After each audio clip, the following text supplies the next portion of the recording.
Sabe, existem capítulos na Bíblia que são curtos, mas que têm um significado gigante. Êxodo 31 é um desses. É um lugar onde o céu literalmente toca o talento humano, sabe? Onde construir algo se torna um ato de adoração. Para começar, vamos pensar nessa pergunta, mas pensar de verdade, não como uma ideia abstrata. E se o Criador do Universo olhasse para uma pessoa, chamasse ela pelo nome e dissesse: "Eu te escolhi para criar beleza em meu nome"? Pois é exatamente sobre isso que fala Êxodo 31. O cenário aqui é uau, é grandioso. A gente está no Monte Sinai. A aliança entre Deus e o seu povo está sendo selada. E bem no meio de todas essas leis e promessas, Deus começa a descrever com um nível de detalhe impressionante o projeto do tabernáculo, o lugar onde a presença dele ia morar no meio do povo. E claro, para uma obra tão sagrada assim, não podia ser qualquer um. Então, Deus faz algo extremamente pessoal. Ele mesmo escolhe os seus construtores. Então vamos lá, vamos mergulhar nisso. O capítulo se desenrola em 4 atos muito poderosos. Primeiro, um chamado pessoal, pelo nome. Depois, uma capacitação que vem do alto. Aí um lembrete fundamental sobre o descanso, o sábado.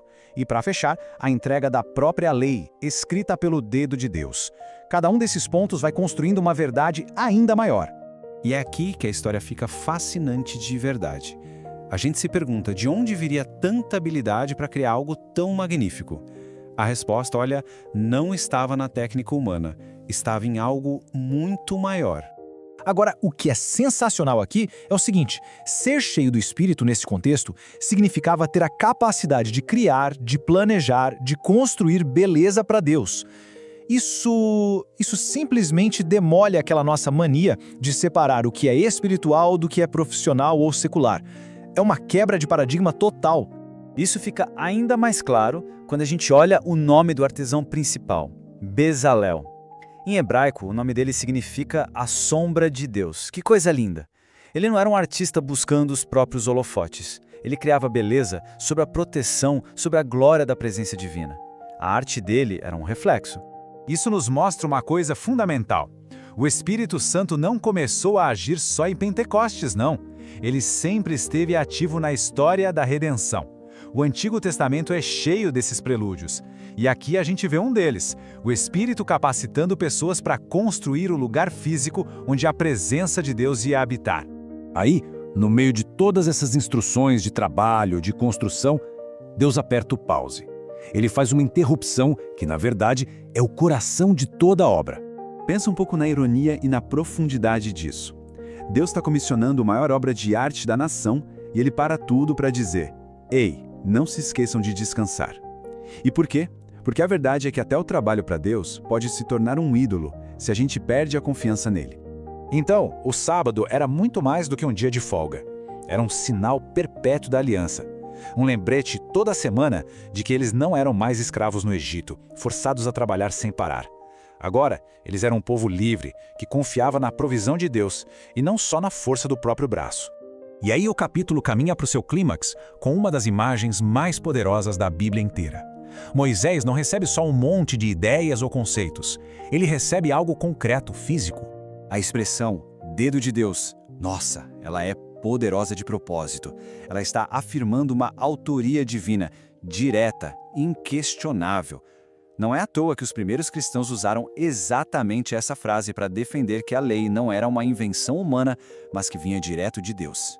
E aqui tem uma conexão que é simplesmente genial. Lá no Sinai, o dedo de Deus escreve a lei em pedra. Séculos depois, em Lucas 11, Jesus diz que expulsa demônios pelo dedo de Deus. É a mesma autoridade divina. A mesma que estabelece a lei é a que traz libertação em Cristo. É incrível! Ok, agora vamos dar um passo adiante, porque tudo isso está conectado. Cada elemento de Êxodo 31, por mais belo que seja, é como uma sombra, sabe? Um sinal que aponta para uma realidade muito, muito maior e mais profunda. Pensa comigo. Bezalel constrói um tabernáculo físico. Cristo se torna o verdadeiro tabernáculo, a presença de Deus morando entre nós. O sábado oferecia um descanso semanal para o corpo. Cristo oferece o descanso eterno para a alma. A lei foi escrita em tábuas de pedra, algo externo. Em Cristo, o Espírito escreve a lei nos nossos corações. No fim, Deus não queria só um lugar para morar. Ele queria um povo transformado para ser a sua morada. Tá, mas e aí? O que essa história tão antiga tem a ver com a gente hoje? Como é que a jornada de Bezalel pode iluminar a nossa?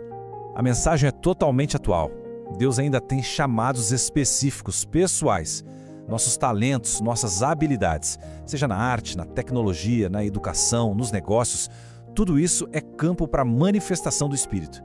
E o mais importante, construir coisas para Deus nunca pode substituir a nossa confiança e o nosso descanso nele.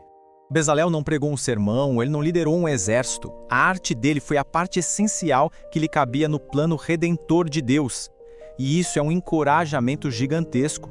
O reino de Deus não é construído só de púlpitos. Ele é construído por engenheiros, artistas, mães, médicos, programadores, por pessoas cheias do Espírito em cada campo de atuação. E é com essa ideia final que a gente encerra. Talvez santidade não se resuma a fazer coisas consideradas sagradas. Talvez a verdadeira santidade seja fazer todas as coisas comuns e extraordinárias com a consciência de que estamos sob o olhar e a proteção do Criador. Fazer tudo à sombra de Deus.